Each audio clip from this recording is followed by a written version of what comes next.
So good morning, and thank you for joining us for the next and in our partnership with Wealthy Her. I can't remember how many we've done now. I've sort of lost track. But yeah, it's lovely for you to all join us this morning. So for those of you that don't know me, my name's Jessica. I'm the Marketing Communications Manager here at Homegrown Club.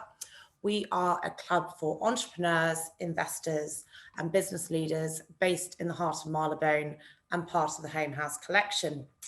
Now, normally we would be doing these breakfasts in person, and hopefully we'll be able to continue that next month. I'm really pleased quite a few of you could join us for this panel discussion, and we have got quite the lineup this morning as well, which tomorrow we'll do a full introduction to all the speakers. Thank you for all joining us this morning. So just before we start, just a few formalities. We are recording the session and we will be sharing it following this morning as well. If you have any questions, please do save them to the end. And I think that's it from me. I will hand over to lovely Tamara. And thank you, Tamara. Over to you. Thank you very much. We are thrilled to be here again and here with such, as you say, quite the lineup, talking about something very close to my heart, which is around entrepreneurship. Many of you we know are entrepreneurs on the journey, but also those within business. I think that it has been a journey. When I talk to many people, we talk about and I feel like as we transition through this with its curves and its twists, that there are still things for us to face, and there are still things for us to conquer, to move on, whether leading a business, whether an entrepreneur. And so we thought it was a really fitting topic to talk about, what are those tools to propel forward to the other side, to propel onwards, because COVID has hit everybody hard. It continues to hit us. It has hit business owners, business leaders particularly hard. I think also the stretch, particularly as business leaders who have parental responsibility and care responsibility, as one of our speakers today, the wonderful Laura, is finding out with her 2 small children off from school. And one of the things that my father said to me as an entrepreneur for many years is it's a hard, lonely journey. If it were easy, everyone would be doing it, and they're not. It's also, you've got to put back in what you take out emotionally, but also you need to understand financially what are your options and how do you progress, and what are the tools that can propel you forward. And today is all about that. So I am thrilled, in no particular order, to welcome the wonderful Paola Cuneo from Elite, part of Rejuvenate. She has been a long-term champion of Wealthy Her, whether that was us opening the market when we launched at the London Stock Exchange, whether that has been joining us at our global summits, but through the work she has done, championing entrepreneurs through Elite as an accelerator program to sort of dry high growth, or even, which I love to find out during your stint at EY on Entrepreneur, I think it was the Entrepreneur program. So welcome, Paola, and perhaps you'd like to introduce yourself and why you are so passionate about working with entrepreneurs. Good morning, everyone. Good morning, Tamara, and thank you so much for the great introductions. And yeah, it's been a long time. Absolutely echo what you said about entrepreneurship, and that's why it's a privilege for me to support entrepreneurs, because I have a sheer admiration for all the work they're doing, the toughness they're going through, and the resilience. And I must say, everybody I know shown amazing resilience during these times, but also creativity, great ideas. And on the selfish side, for me, is reward to be able to make a difference, to contribute to their journey. So as well as give, it's a lot take for getting back on my side. But great admiration and really congratulations to everybody here who is working hard and is showing resilience and creativity to build great businesses. Fab, welcome, and thank you for joining us. To Jeremy, our fine gentleman who has joined us. He is brave, he is bold to sit in this lineup, but he is also a big champion of entrepreneurs and of women. Kleinwort Hambros, where Jeremy is a senior partner, senior private banker, long-term champion and partner of Wealthy Her from the very beginning. But Jeremy also has had a founder background. You co-founded the Reading office of a previous life. You know what it's like to set up, to drive through, but then also to work alongside, shoulder to shoulder with entrepreneurs in helping them on their financial journeys, helping them plan and take a holistic view. And you've also taken a dance within the technology world of IBM and Accenture, so a breadth of experience to share with us. So welcome, Jeremy, and it'd be lovely to hear about your passions for entrepreneurs. Sure. Thank you very much, Tamara. Thank you, everyone. It's great to be here. It would have been lovely to be with you physically, but here we are virtually again, but it's no less thrilling. So thank you for having me. I feel honoured to be in such company. Yeah, listen, you touched on it there. I never forget the challenges and how hard it is for those people called or calling themselves entrepreneurs. It's a very broad church. It encompasses all sorts of people with all sorts of motivations. But the unifying theme is that it's a quest. It's never ending. It's inescapable. We salaried sort of monkeys have the luxury of sort of turning off and knowing that we'll get paid hopefully next month, all being well. But forging, as we all need to, a new normal, a better recovery.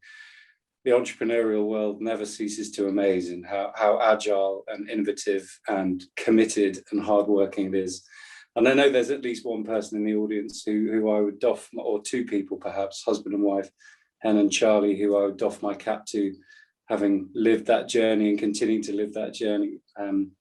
It's amazing. So listen, we'll do my part to support as best I can. I love that introduction. It is a quest. It is a quest and it is a journey. So thank you for your support of entrepreneurs and us. Pleasure. Laura, as I said, the wonderful Laura Hayward, who is a private client director at BDO UK.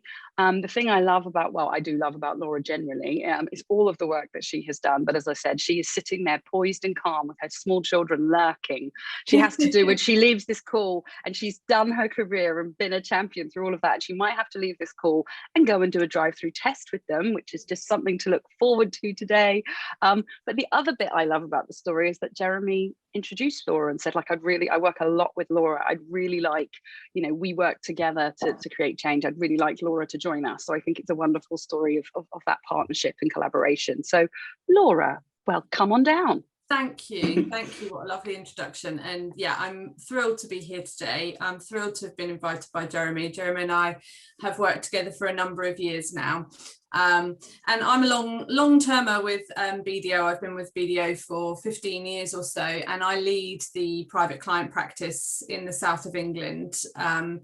And what I love about what I do is the amazing people that I work with and create partnerships with and become their trusted advisor and, help them and support them on their journey. And it's so much more than tax planning and just being efficient from a tax perspective. It's about strategy, it's about reaching objectives, whether those are business objectives, personal objectives.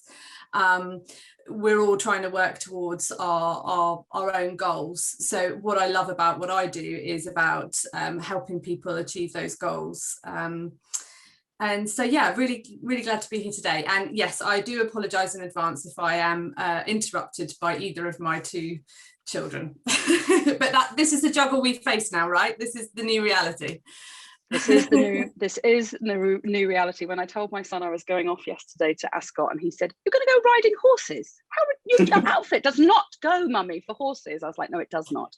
So, and last but not least, is the wonderful Suzette Shahmoon. We were introduced to Suzette by a dear friend, Sam, and actually we know her through multiple avenues because she is a woman to know. She has huge pearls of wisdom to share with us. She is a cognitive hypnotherapist, and I think, as I said, going back to that beginning point, you have to put back in what you take out.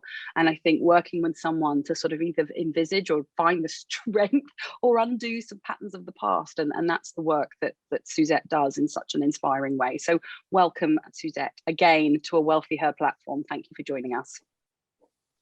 Thank you so much for having me. And it's amazing to be part of this conversation, which is here to help entrepreneurs and women move forward. It's a pleasure to be here today. Thank you. Thank you very much. So Jeremy, and I love to throw my questions around and annoy everybody with my process, but thinking of, I do think it's important, touching on, as you talked about, the quest, and why do you think it is important to sort of talk about some of the things we're going to talk today around the tools for rejuvenation or getting businesses through and on the other side of that, onwards on the quest? Yeah, it's a great question, and I think I was going to refer almost to one of your partners, Laura, Stuart Lyle, who said in 2020, given owner managers and entrepreneurs, a threat to their business is a threat to them personally. So, from a private bank point of view, we work with private clients who've come through that journey very often. And all of them are focused on the business, almost to the detriment of everything else at times. And, there's family, there's different perspectives from both sides of the family, from everything, but not looking after yourselves, healthy wise, well-being, financially, whatever it might be, we all have limits, so if we don't take, particularly at this juncture, the opportunity to as you said, reset, relaunch, rejuvenate, I think there's a time and a place for that, and we overlook that at our peril. And we, including myself, I'm sure everyone on the panel would say the same thing. You've got to look after yourself. So having the right tools, even if you think you're not ready for them, the right kind of conversations, the right collaboration amongst professionals, I would say that, wouldn't I? But I think it is truly, truly valuable. I haven't met anyone in an entrepreneurial leadership position who hasn't got some people around them. Whether they're the right people is another question, but everyone relies on someone. So I think, the entrepreneurial journey is, we need them as clients. They make great clients for us as they come through on that journey. The amount of private equity money that exists in the world at the moment and has done for a while. Everyone I know in corporate finance, whether BDO or whether in boutiques, has never been busier. So the supporting environment for activity among the entrepreneurial community is huge, and they drive an enormous amount of the UK and the global economy. I think the 10 to 300 million revenue space of the mid-market accounts for something like only a small 1.5% of all businesses, but about a third of UK revenue and 45% of employment in the UK. So, we need them. It's an incredible engine room, and that's why it's so important. I think they grow as well. I remember being in a previous life back at IBM at Home House back in the late 90s, early noughties, at the first .com boom. So I think it was the second Tuesday in the month kind of breakfast for .com startups. And little did we know that, what was Amazon and Facebook and Netflix and whatever, some of them hadn't even existed back yet. And then now they represent an aggregate 24% of the S&P 500 in America, which is, so these entrepreneurial journeys really matter. Absolutely, for us, as you say. And Paola, you've had a lot of experience with entrepreneurs and female entrepreneurs in that. What do you think drives female entrepreneurs, or some of the things that they are facing based on your experiences and conversations? So I agree actually with what Jeremy said. The examples are fantastic, that Amazon and some of the other big companies came out of the crisis. So that is such a great takeout from this situation. And this is linked to what you said about female entrepreneurs, because they design their business, they start their business out of issues, out of a problem they faces, out of a situation. So they building something with a passion, with a mission in life. And that's really is so important to the next phase of growing their business. And that's why I have a soft spot, because I can see these businesses with a real mission, with a real drive. But at the same time, I see, compared to some of the other founders, maybe a lack of confidence, focusing on the issues. And I'm a female founder, and there's not enough investment going into female-led businesses. So what I keep saying, my key message is really, you are a business owner. Don't focus on the negative. Be the one, be the trailblazer. Be the one who's gonna shape the future. Be the one who's gonna make a difference. Be confident in your business, and be confident in your mission, in your passion, or wanting to change something for you, for your family, and for the other organizations. So I think it's very important. We will see more and more of great businesses coming out of this crisis. We need to acknowledge that there's businesses who have suffered. And as Jeremy said, we are in a great position because we have a salary in demand. So we need to acknowledge that. But at the same time, if we focus on the opportunities, there will be great businesses coming out. I love that. I think you're right. Many women do start with a mission, and touching on Jeremy's point, it is all of them, you know, it is all of their worlds. I mean, I have 2 children. One is my dearest son, who is everything, but my business is number 2. And actually, we have to get behind. And I do think, Paola, absolutely, we know that there are confidence issues for women. We know that plays out in funding and, you know, going. And I think that's why we do the work that we do on the 2 sides, you know, arming women with the tools, but also changing the industry so that we can actually meet each other and sort of drive the growth for us, as Jeremy has touched on. So thank you. And Laura, why do you think, you know, female entrepreneurs might need stronger support or access to their, you know, growth at different stages and tools of that growth and protection of their businesses? So I think there are, I think it's really important for females to build a robust network around them.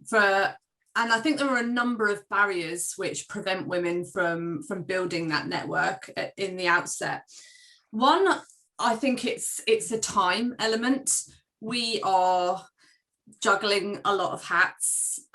We have a to-do list to work through, and meeting someone for coffee or a lunch might not feel like in the moment a good investment of time, and so it gets bumped as a priority. I think that we are somewhat less likely to ask for help and to show vulnerability and to gain expertise from outside sources. I think that can be a barrier for building a network and putting your trust in other people. You know, when you're focused on your business and it's your baby, as you said, Tamara, you know, letting outsiders in and letting them get to know you and your business can be a bit of a barrier. And I think we're not quite as good as shouting about ourselves as we should be. Look, this is what I'm doing. This is what I'm great at. This is why the business is great. Come and talk to me about it. You know, maybe we're not quite as good as at that as we should be. And I think we have less peers. You know, looking at the stats, only 32% of UK SMEs are owned by women. And male-led SMEs are 5 times more likely to scale up their businesses to £1 million turnover. So we simply have less peers, less female peers and mentors to draw that network from. So it's more difficult to find them. But what we should be doing is making those network connections stronger, making them a priority, because there are so many great reasons why we should be having those strong networks for confidence, inspiration, and all the support and advice that you can gain from those networks. Thank you. Absolutely. And I think, Suzette, just wanted to ask you, obviously we've talked about confidence, we've talked about role models and networks. Thank you, Laura. But why are you passionate about working with women, but working with people to sort of, you know, ride the waves of their quest and sort of keep propelling forward? Picking up on what the other speakers have said, have you heard of Orr's law? Do you know what that is? Ooh, no. Ooh. So Orr's law is what the thinker thinks, the prover proves. And so what Leonard Orr says is that we have 2 parts to our mind, the part of us which holds beliefs, and then the part of us which goes out of our way to look for the evidence to prove ourselves right, because no one likes to be wrong, right? We all like to be right. So working with women, when I work with loads of women who will come to me and they will hold various beliefs. There aren't enough opportunities. Why would anyone want to work with me, hire me? Why would anyone invest in me? You know, all of these beliefs. And if you're holding these beliefs, then you're going to start looking for the evidence to back it up. And that's where I come in. It's helping people to break down these negative beliefs and change them so that, as Paola said, you know, they can move forward, they can start going after their passion rather than being held back by these negative thoughts. You know, it's that thing of, you know, I've already discussed this with Wealthy Her before, is I hate these, it's a man's world, and you know, it's there's no opportunities for women. Women make up 49.6% of the population.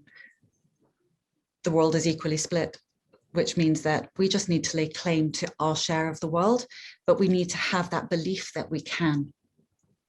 I love that. We need to lay claim, and that is a story of equality, but we have to have the belief and get rid of the beliefs or go not finding the evidence. And I think I've seen that, you know, so often, and whether it's people talking about imposter syndrome and how we overcome that. The wonderful Claire Cohen from Telegraph, who we collaborate with, has just launched a podcast yesterday called Imposters, helping women to overcome those beliefs and believe. And yet on the other side, I do know from my, you know, I think of myself as very confident, but I've been doing funding journeys at the moment, and it's exciting, but it is a hard face that you hit. And actually I kind of go, I'm going to ring Suzette to get me through and prepare for the next ones. Jeremy, as a business owner, you know, we think all the people that you work with in your wonderful team, many of which are here today, but also as entrepreneurs, you talked about, you know, it is their life, but they surround themselves with the right people. But why do you think it's important to surround yourself with the right people, and how do you think people should think about that? Yeah, it's I think I think Laura touched on it. There's the trade-off between knowledge and time. Even if you knew everything, you may not have the time to execute on what you know and take the kind of steps forward that you might want to. So, you know, even if people and the people around you in effect are some kind of outsourcing support to you, we're still going to need people, even if you know everything. But if you don't know everything, well, then definitely you need people to help advise you.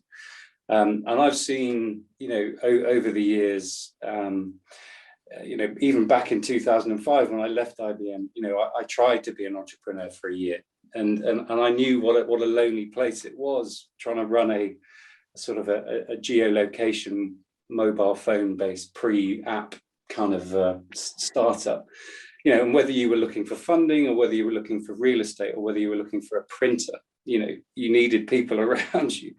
But now since then, the world is ever more complex. The regulations, particularly in my world, are much greater. The challenges, whether it's net zero, whether it's diversity, whether it's inclusion, whether it's responsible investing, whether it is, you know, whether it is just getting scale, whether it's the markets you can operate in post-Brexit, you know, whether it's the trans-Pacific partnerships that are opening up. You know, there's so much going on in the world that trying to do it all yourself is incredibly hard. You know, and we as Climate Hambros have to admit, in our quest is to simplify life's financial challenges whilst being, you know, a leading responsible bank. We can't do everything in order to fulfill that quest on our own. So Laura, BDO, providing the kind of advice that they do, can engage earlier on to provide shareholder structuring or employee incentive programs, or just to create that journey earlier on for an entrepreneur before we can engage to offer credit services or wealth planning or key person insurance or whatever it might be to assist early on, pre-exit. That's where we have to try and be relevant. But, you know, I think that there's that humility, that awareness of where your strengths lie, whether it's knowledge, whether it's time, and to find people that you get on with, frankly, because that chemistry is kind of like this morning, you know, the energy around here is palpable, and I'm loving hearing from other people, and I feel energized by that, you know. And if you're energized or you're inspired, you're more likely to make better decisions. So being energized and inspired, I love it. It's so important. It's so important. Absolutely. I second that, because it is palpable when you hear people speaking, even though we're not in the same room. And you do get that energizing factor of working with people, particularly the right people. Paola, can you add to that? Any thoughts to add to this point of the right people and the right network or access? Absolutely. I agree with everything Jeremy said. Just a couple of additions. So while a founder is growing his or her business, is key to be able to actually delegate and be able to let go and add people to their team. We see this a lot of founder try to retain and keep all their responsibilities, everything they do, but it's impossible while you're growing a business. And in fact, investors, when they look at the company, they look at the team, not just the founder is important, but they look at the extended leadership team. So not only is important to do, but it is essential. And something else that I've learned when entrepreneurs come back to us and share their stories with our alumni, they say it's also important to understand when you don't have the right people next to you and to be able to make the hard decision and to let them go. Because again, it's part of a journey. As the company grows, the value changes, the skill set changes. So it's important to be able to say no and to have hard conversations and go fast and get rid of people. So I keep hearing this message every time a founder can come in and share the growth stories with us. Absolutely. And such an interesting insight. I've definitely heard said, you know, when investors are looking, they do say the number one thing they look at is the people and not just the founder, because that team is going to carry you forward. And as I said, it's been the number one question that I've been asked. You know, I want to know the whole team, but equally a lesson I've learned as an entrepreneur with great pain, because as Karishma called me, I'm a softie, is people and making the tough decisions. And I think it will set people free when you face up when it's not working, and it will actually set them free. And if they're not right for the journey, they're not right, but it sets them free. But it's always hard to make those decisions. And then the other one is, I think someone asked me, an entrepreneur asked for advice yesterday, and she said, look, I'm thinking of hiring a next couple of hires. And I said, someone told me this, and it was always when you make those hires, if they're the right people, they drive the growth, and you just have to believe. So such a good point. Before I come to you, Laura, I just wanted to say, Suzette, from a relationship point of view, I mean, have you done work for the dynamics of people working together, or because in the work that you do, you cover those angles? And one of the things that my team we've done a lot of coaching together, because it's quite hard as the business changes to adapt together. Any thoughts before I come to Laura on the kind of building team and dynamics between team? Absolutely. I think there are different levels of what you need within a team. There's a call for sameness and there is a call for difference. And I think when we're talking about sameness, it's always about finding people who have the same value system as you. So if you're all about social justice, make sure that you're working with people who are all about social justice. If it's about creativity, if it's about customer experience, whatever it is, make sure that the values that underpin you underpin them as well. But then there's also difference. We speak about diversity a lot and how important it is to have, different gender diversity and racial diversity. But in the world of psychology, we also speak about cognitive diversity, and the decisions we make and the beliefs that we hold and the strategies we use are always informed by our prior experience and everything that we've been exposed to. So when we talk about cognitive diversity, it's about we found that there is more growth and more creativity and better conversation about what Jeremy was talking about when you have people from different backgrounds, different university, different socioeconomic statuses, who they come in and they have different ideas. And the next thing you know, you start having these amazing conversations, which are energizing and enthusiastic, and they build that positive mindset that everybody's looking for, because there's not just your way of doing things. Someone else brings in their way of doing things. You start discussing things and you find another way of doing things. And yeah, that difference feeds growth. I love that. It's true. My coach always said to me, hire someone different and hire someone that terrifies you, so that you get that, that kind of, as you say, it's almost expansive difference and togetherness working, but right versus same. So Laura, a little bit of a shift. So looking at the holistic view of business, as Jeremy said, it is us. If you're an entrepreneur, your business is your entire life, but balancing that kind of financial playing field across business and personal, I think, is critical. It isn't something that I've ever done. I've always been my business with my business. I haven't looked more broadly. And actually through the work that we've done together with the network, I've actually thought, oh, I wish I'd known that as a business owner. I wish I'd known that insight. Why do you think it's important to create that balance and that perspective view across business and personal worlds? Well, I think what COVID has done for us, and I've seen this in the marketplace a lot over the last year, is it's actually given entrepreneurs, business owners, an opportunity to take a step back and to realign their business plan, to think about where their business is going, all of that stuff that was absolutely necessary in those first stages. But also, you know, the impact that it had on all of our lives personally as well, given us an opportunity to think about, well, what are we trying to achieve? What does my family want to achieve? Where are my objectives now? And so what I've been seeing, and what I would encourage everybody to do as we move into this kind of new reality, is to not ignore the bigger picture and to take a step back, consider where you're going, how your business and personal objectives align. And, you know, thinking about those personal objectives will often present opportunities to position the business and personal affairs, things like share ownership and structuring and all that sort of stuff, slightly differently. And oftentimes it depends on where the business is in its life cycle. For example, in the growth stage, we might be thinking about things like long-term investment into key team members, as we've just spoken about, and how do we keep them incentivized? So we might be looking at share schemes and things like that. We might be looking at how to fund school fees tax efficiently, if that's a priority in your life.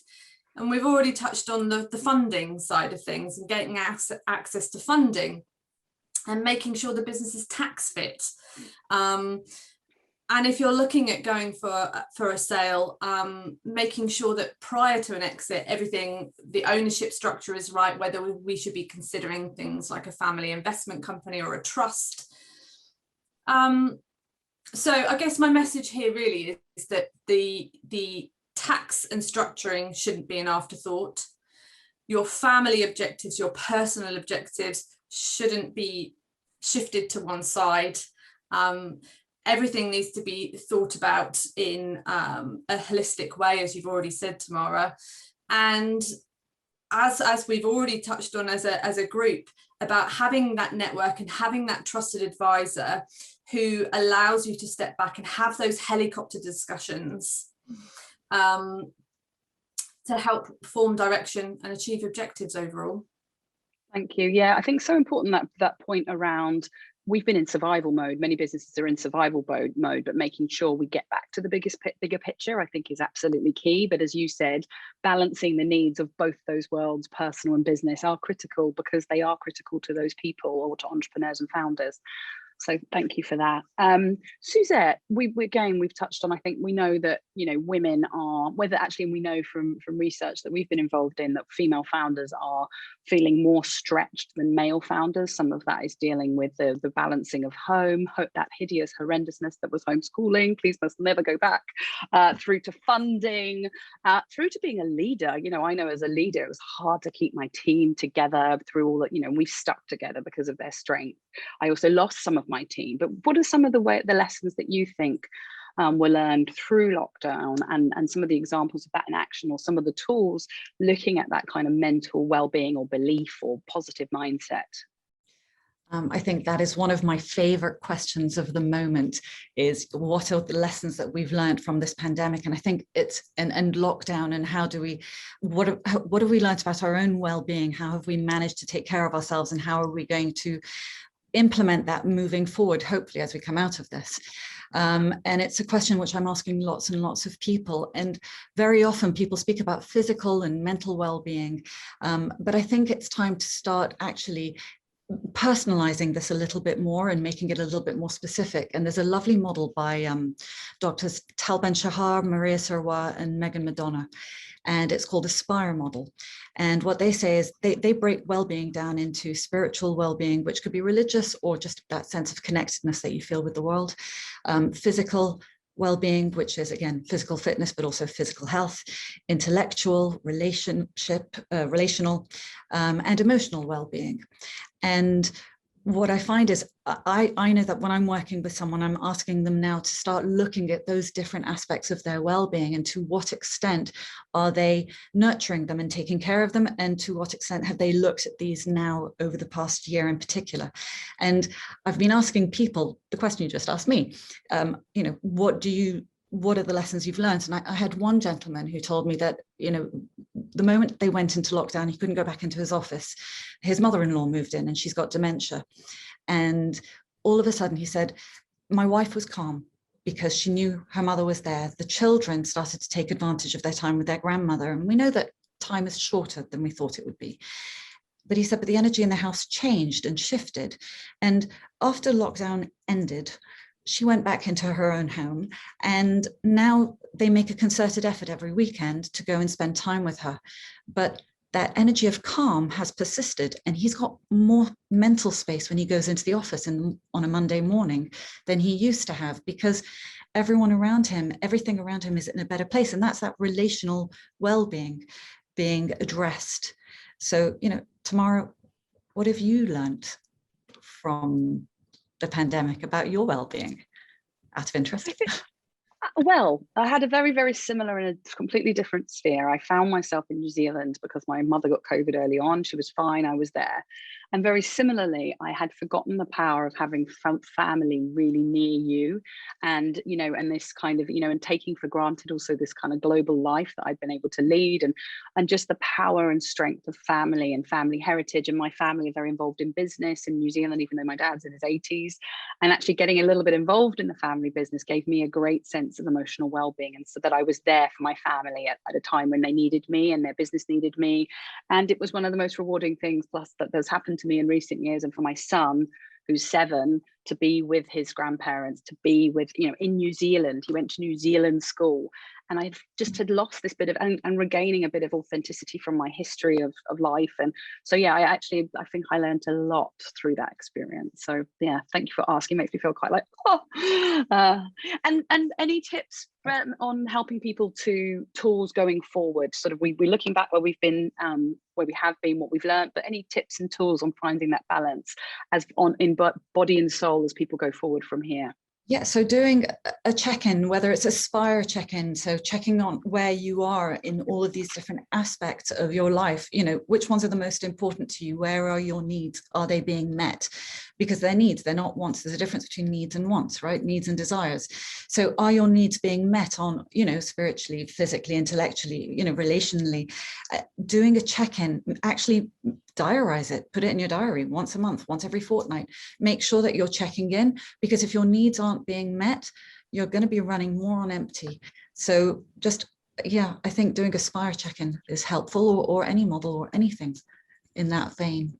Check in, and onwards we go. So Jeremy, I loved learning. I have to say that was a little nuance I didn't know about you, that you started after in a tech business, which I just thought was amazing. And I have to say, I salute anybody that does that, because it is not easy. And I thank you for, you know, sharing that. One of the things, you know, global economies we're starting to open up. We've talked about opportunity. There is opportunity, but how do you think that businesses should look at that balance between sort of exploring new opportunities or growth, and also protecting and stretching them, you know, not overstretching themselves? What's a good way to look at that?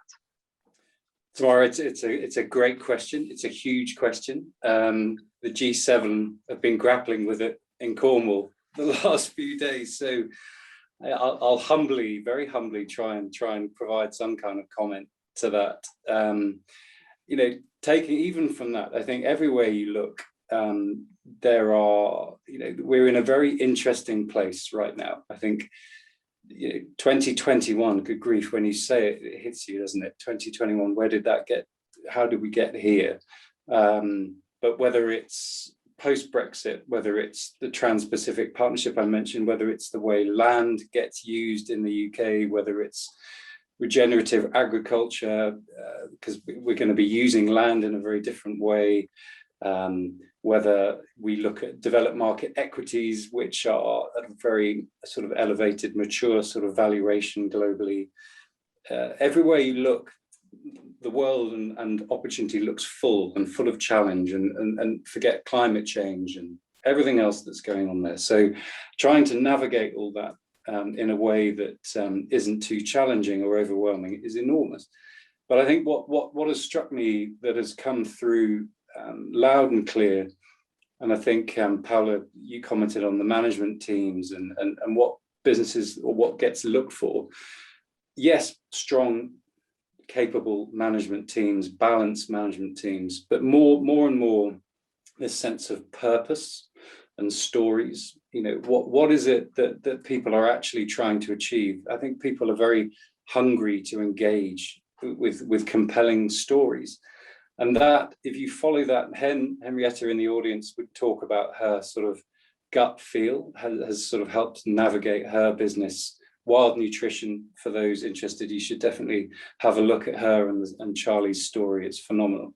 But I think that there's a lot in that, actually. And it would hopefully link back to what Suzette was saying, because I was listening, taking notes. That resonated with me very much, that balance across those 3 or 4 dimensions. But following that and knowing where you can achieve on your own and where you need partnerships, I think that sort of, well, even if it's brand associations, even if it's supply chains, even if it's advisory, whatever it might be, you know, learn, follow what feels true to the business purpose and the quest, but know the sort of know who you know, and know who you don't know, and help navigate that world to help take sensible steps forward. There's plenty of good connections, good advice out there, and I think that will keep people on track. And you know, we can all behave responsibly and all behave with a sense of purpose. I have to say, I was thrilled to hear about Wild Nutrition. I actually took several of your supplements before the call. So I love Wild Nutrition. It just definitely feels like it's been talking to me. So well done on that, because it's a great product. And this is not some sort of product endorsement. I actually happen to love the brand. Good. Well, there you go. Laura, your thoughts on this about looking forward, seizing opportunities, but finding the balance? Yeah, so what I noticed is back last year in first lockdown, lots of clients kind of went to ground and were just doing what they needed to do to keep their employees safe, to protect their business, whether that's supply chain management, network resilience, getting everybody working from home efficiently. They were absolutely focused on that. And what we did as a business at BDO, and what we're talking to clients about now, is a strategic model that we've developed called Rethink.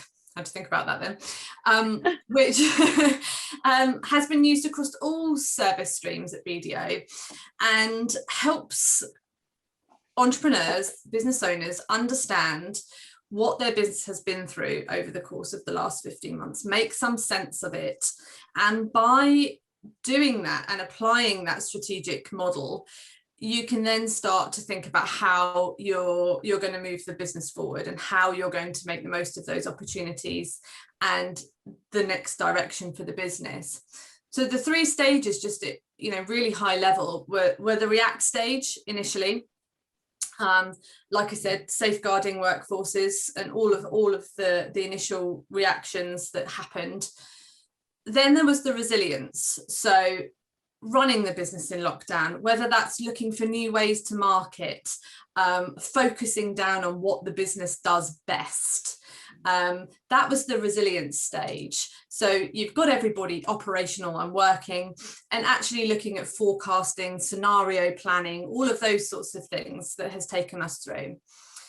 And now I think a lot of businesses are moving into the 3rd stage, and it's important to realise where you are on that journey when you are taking that helicopter view, that step back that I said was so important before. And the 3rd stage is the realise stage, which is the new reality. What does what does it look like for you now? And how can you succeed in this new reality? So then it's about getting advice. It's about getting the right people in your network to deal with things like, well, how do you incentivize people now that we're all working remotely? How do we get their buy-in?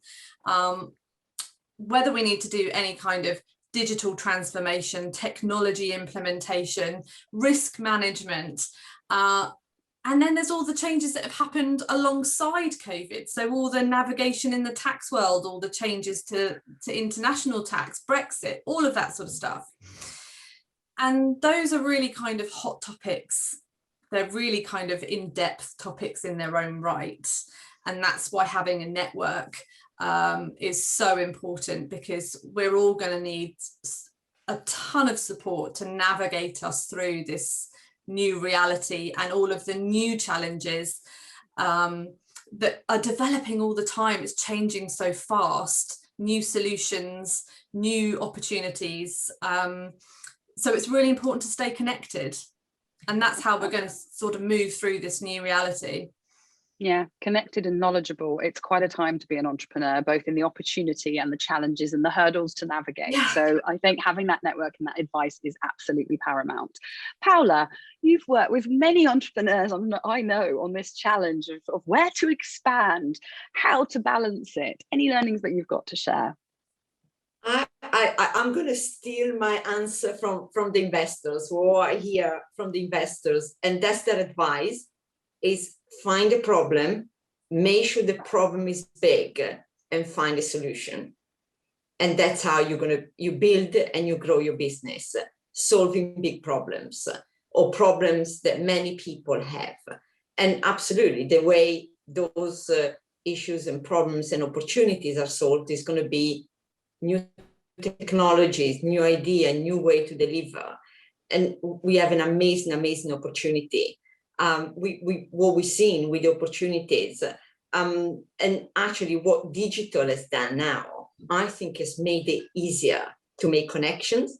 Because now, if you want to make connection, you don't necessarily have to go out all the time. You can do a blend of digital coffee as well as face-to-face. So this will really accelerate, also amplifying the network and getting to connect to the advisor, to trusted advisors, and to a larger network. Absolutely. And it's interesting, Wealthy Her, we did which you were part of, the global summit. We had 700 people dialing from around the world. That wouldn't have been possible before. We've been doing programs through this up and down the country, again, making it accessible to people to join. But we still all believe that the hybrid is going to, set us free because of that kind of together. Yeah. But the connectivity and digital makes it more possible. So totally second that. Suzette, again, I love to throw rogue questions that we didn't think we would ask you, but I know that my biggest challenge is the mindset of balancing, whether that's about growth or whether that's the separation of my personal priorities with my business priorities, because they're so intertwined, and it's become even more entrenched as I have my office at home. Any thoughts from a kind of balancing that mindset, Suzette? It's exactly what you're calling it. It's a mindset, isn't it? And if you're going to be, Carol Dweck talks about being in a growth mindset versus being in a fixed mindset. And if you're in a fixed mindset, you believe that you can only work within a certain set of fixed parameters. And being in growth is about learning about new ways of being, isn't it? And so that's what all of us have had to do. We've been thrown into this new way of being, and either you've learned and you've grown with the experience, or you've struggled through this experience. And so the more you keep asking yourself, how can I change this? How can I make this better for myself? How can I work with this? The more you're going to be in that growth mindset, and the more you're going to be able to balance those two pathways that you're talking about. Absolutely, it is a mindset, and managing that mindset. Absolutely. And actually, I would also say I have had the privilege, and I've really invested in working with someone, and did set me free, because it is so intrinsic and it isn't always easy. And I have thought as an entrepreneur coming out of this hell that I would reinvest again in that, to get that, shift the mindset, because it's so hard. And I think everybody is saying, I'm just crawling to the summer, and then, and actually I think that reset, which is why we're doing today, but also advice, whether that's about financial or mindset, is so critical and will set people free commercially and in their minds, which I think is something we all need. Talking to again to you, Paola, research, we know, and we've all talked about it, this peer-to-peer, whether that's role models that Laura's talked about, whether that's networks that provide connectivity, which you've all talked about. Why do you think it's important, or what are the other ways that you think it's important that female founders need to grow and flourish, and some of the things that you think could arm our audience with that knowledge? Wow, that's a great question. So first of all, confidence, because the skill set is there, the ability, the knowledge, really, it's amazing. As I said, I'm in awe, is sheer admiration. So arm with lots of confidence, and make the most of what you have. So as I said, it's a great example that Laura said about female founders not having the time to go out and network. And now, because it's a blend, this is a great to be able to use for the face-to-face and the digital, and go out and it's easier to build the opportunity. So really focus on solving a problem, and solving a big problem. Because sometimes lots of businesses are, for example, lifestyle businesses, and then they cannot find investment, and that is a fact. So it's the decision that you as a founder needs to make. If you want to build a lifestyle business, then you cannot go to a fast-growth VCs and pretend they can fund your business. So think about how big is the problem and the best way to get it funded. Use your network, absolutely, as Laura said, and focus on the solutions and the partnership. So we talked a lot about building a network and doing the partnership, and that's where female founders are brilliant. And the other thing, there's amazing organizations as initiatives out there, and Wealthy Hair is a great example. So use and don't be afraid of asking. Really, so many people there wanting to support. So really, for me, this is a time. Really, I'm so excited. This is a time for female founders, female-led businesses to really go out there. And when I talk to investors, they themselves say they cannot find enough female-led businesses. They really, really want to find the right businesses to invest. But let's not forget that they look at the business first, and then they look at the founder. They will not just invest because it's a female-led business, but the investors are out there and they're searching for those businesses, but they have to be high growth potential businesses. I think such important points there is solve a big problem. You taught me that. And I think this is our time. There is opportunity, investors are looking, but as you say, it's about, positioning your business to be a growth business if you want to go in those realms of the tough asks of the VC world, but they're looking for growth businesses. Jeremy, what are your builds and thoughts on this point?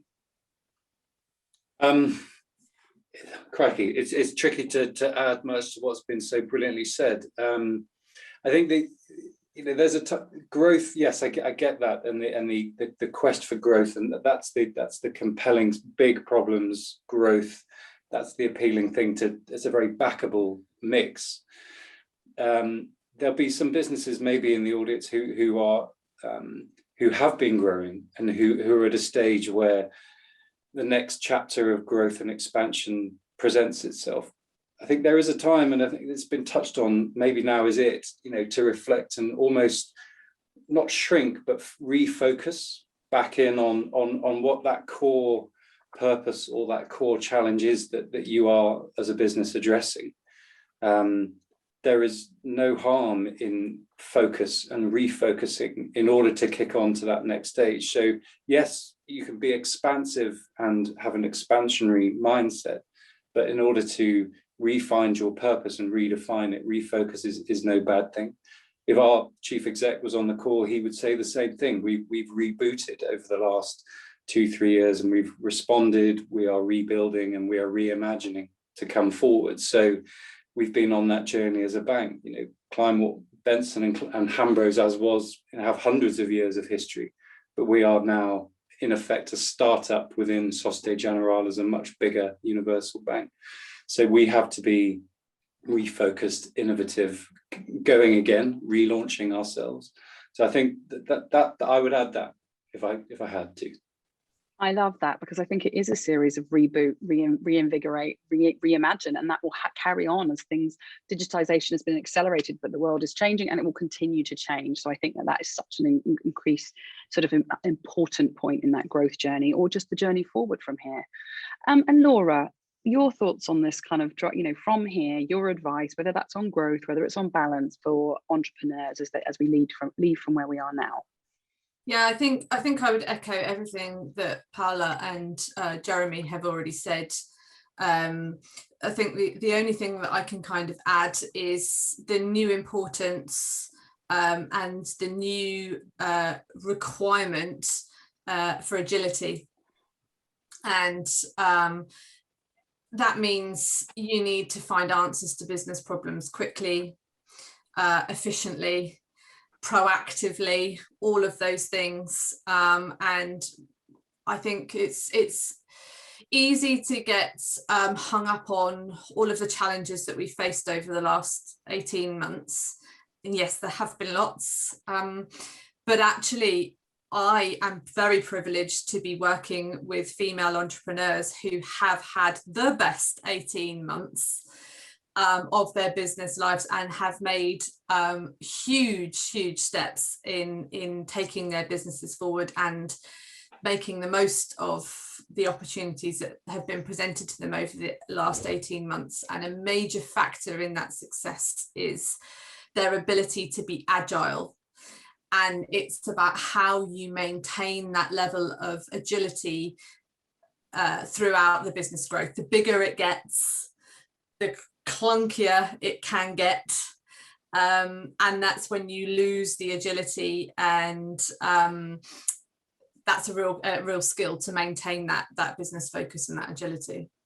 I think agility is so important, as all of us have learned, the ability to adapt to the change as it comes. So my final question, and I could talk to you all for so much longer, and I hate that we are literally running out of time, but my final question, and lovely Homegrown and Jess, please don't turn us off because we're going to run over about 2 or 3 minutes.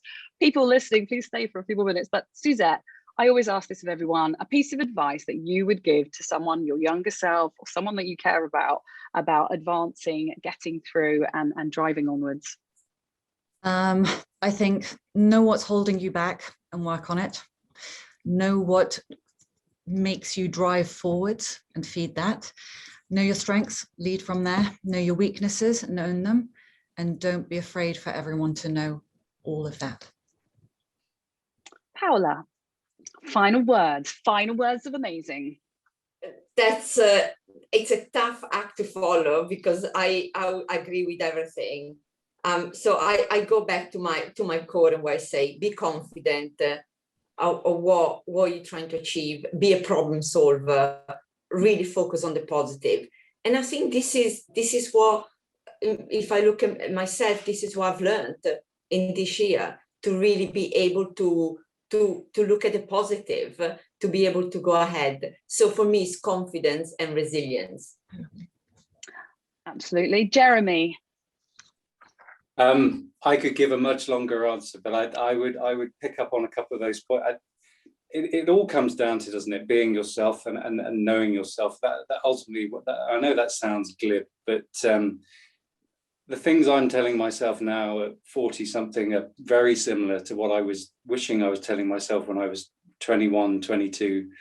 And it's the same thing, that you can only be who you are, and that confidence comes from doing things that you're good at and getting better at the things you're less good at.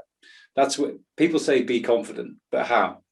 You know, you could be confident by doing those things, and sometimes you need people like here to tell you boldly, you're good at this, you're not so good at that, and listen to that.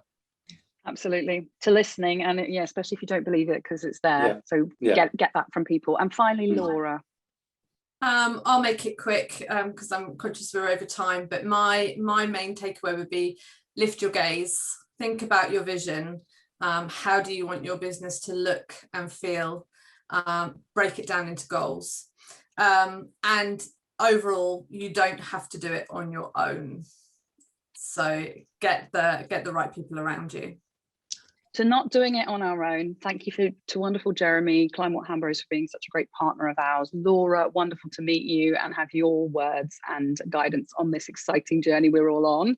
Suzette, lovely to see you again, taking the virtual stage with us to share pearls of wisdom. And Paola, thank you again for always doing it with such heart and such knowledge. So, and thank you to Homegrown for your support. We will be sharing the outtakes of everything that we've talked about here so that these messages live on. And if you forget how good you are, you can refer to them. So go well all, have a wonderful morning, and go forth to the other side positively and believing in yourself.